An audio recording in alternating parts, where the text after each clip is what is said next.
টাকটুক ছিল। এই কোরবানির দেখি কোনো কাজে নাই। ঈদ সামনে, তবুও কাজ নেই কুড়িগ্রামের ফুলবাড়ী উপজেলার কামারদের হাতে।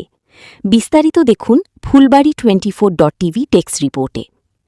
ঈদুল আজহার আর মাত্র 2 দিন বাকি, অথচ কুড়িগ্রামের ফুলবাড়ী উপজেলার কামারপট্টিগুলোতে নেই সেই আগের ব্যস্ততা। কোরবানির সরঞ্জাম তৈরির ভরা মৌসুমেও অনেক কামার দিন কাটাচ্ছেন হতাশা আর দুশ্চিন্তায়। উপজেলার ফুলবাড়ী, বালারহাট ও গঙ্গারহাট এলাকার বিভিন্ন কামারপট্টি ঘুরে দেখা গেছে কোথাও অলস হয়ে বসে আছেন কারিগররা, আবার কোথাও 2-1 গ্রাহকের ছোটখাটো কাজ চলছে। আগের বছরের মতো দা, চাপাতি ও ছুরি তৈরির অর্ডার না থাকায় ব্যবসায় ধস নেমেছে বলে জানান তারা। রবিবার গঙ্গারহাট বাজারের কয়েকটি কামারের দোকানে গিয়ে দেখা যায় 8টি দোকানের মধ্যে মাত্র 1-2টি দোকানে সামান্য কাজ হচ্ছে। কেউ ধান কাটার কাঁচি তৈরি করছেন, আবার কেউ বিল্ডিং নির্মাণ কাজের ক্ল্যাম্প বানিয়ে সময় পার করছেন।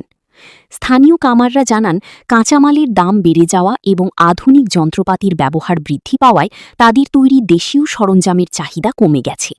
ফলে ঈদকে কেন্দ্র করে বাড়তি আয়ের যে আশা ছিল তা অনেকটাই ভেস্তে গেছে। মনে করো যে কাজ হতে ভরপুর ছিল, টাকটুক ছিল। এই কোরবানির দেখি কোনো কাজে নাই। কি যে হইল দেশত, বসি আছে জিনিস জানা ধরিয়ে, কয়লা পাতি ধরিয়ে, লোহা পাতি ধরিয়ে, মনে করো 2-4 বানে থুসি, টাক ধরি বসি আছি।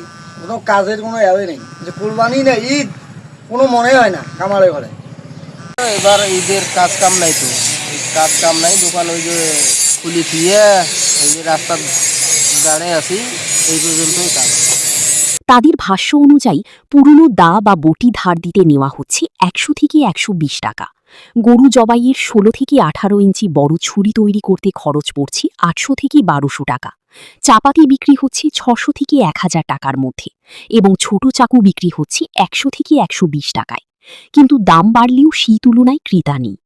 একজন কামার আক্ষেপ করে বলেন, মনে হচ্ছে এবার কোরবানির ঈদই হবে না। বলা তো ভাষায় নাই। এবার তো যেটা দেখতেছি ঈদে, তো ঈদে তো কোনো কাজই নাই, টাকিটুকি কোনো রকমভাবে কাজ চলতেছে। তাছাড়া গত ঈদে যেটা কাজ করছি ওই কাজ মোটামুটি ভালোই করছি। এবার ঈদে তো কোরবানিও তো মনে হয় দিতে পারবে না কেউ।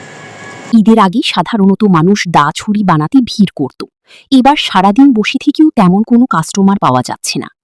অন্যদিকে কয়েকজন গ্রাহক জানান, আগের বছর কাজ করাতে দীর্ঘ সময় অপেক্ষা করতে হতো, কিন্তু এবার দোকানে কাজ কম থাকায় সঙ্গে সঙ্গে কাজ করে দিচ্ছেন কামাররা। ওখানে তালে ভাই নাই, হ্যাঁ, ছুরি বানায় এলা বসেই আছে, এনা কাশি ধরিয়ে আসলে আসলে সাথে বানাই, এমন পরিস্থিতি হয়। এটা ছিল কামারের দোকানে খুব ভিড় আছে। এখন আজকে আসি দেখি যে কামারের দোকানে কোনো ভিড় নেই, আসিয়া একটা বটি এবং একটা ছোড়া বানিয়ে নিলাম। বানাইতে আসছি, অন্য অন্য ঈদের তুলনায় এবছর কাজের ভিড় খুবই কম, তাই কাছে দূরে তাড়াতাড়ি বানিয়ে নিতে পারলাম। ঈদের মৌসুমেও কাজের অভাবে আয় কমে যাওয়ায় পরিবার পরিজন নিয়ে দুশ্চিন্তায় পড়েছেন ফুলবাড়ির ঐতিহ্যবাহী এই পেশার মানুষরা। আমার বাড়ি হচ্ছে মোগলহাট। আজকে ফুলবাড়ি দোকান নিয়ে আসছি। তা কোরবানি উপলক্ষে যে বেচা কিনি আর কি সেটা আর কি হয় নাই, হইলেও হালকা, মানুষের হাতে টাকা পয়সা নাই। যেমন এই যে মালগুলার এই বছরেও রেট বাড়ছে, আর আমরাই বা কী বলবো, মালের রেট বাড়ে, কাস্টমারই কিনতে পারে না, দাম চাইতেও শরম লাগে। ফুলবাড়ী 24.tv মাটি ও মানুষের কথা বলে।